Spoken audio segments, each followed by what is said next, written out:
In this tutorial, we're going to take a look at how you can let anything react to music in Adobe After Effects. So I have my donut here and I want to have my donut react to my music.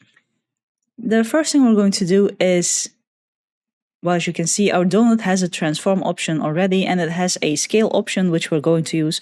But in this case, it uses the X and the Y axis, and it's also possible to use this one, but it's more complicated. So what we're going to do is we're going to go to Effects and Presets, and if that isn't visible, you can go to Window and then choose Effects and Presets here, or press Command 5, and here we're going to search for Transform and add that to our donut. Now in the Transform, we also have a scale, but this scale is just one axis, so this is easier to work with. Now the next thing we need to do is select our music, right-click it, and then choose Keyframe Assistant, Convert Audio to Keyframes.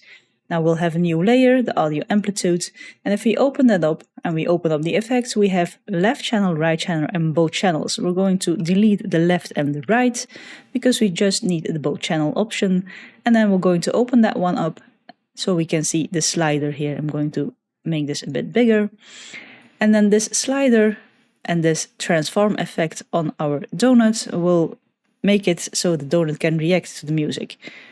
Now we're going to Alter option, click our scale here, and then give in a value plus, and now we're going to use the pick option here and drag it on top of our slider.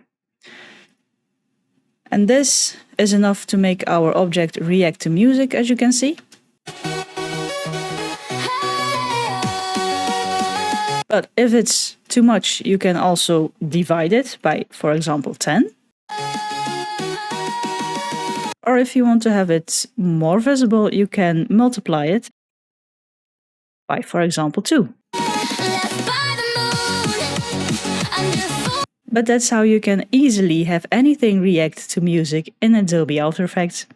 Like the video if you liked it, subscribe if you want to see more of my videos, and as always, thank you for watching, and I'll see you in the next one.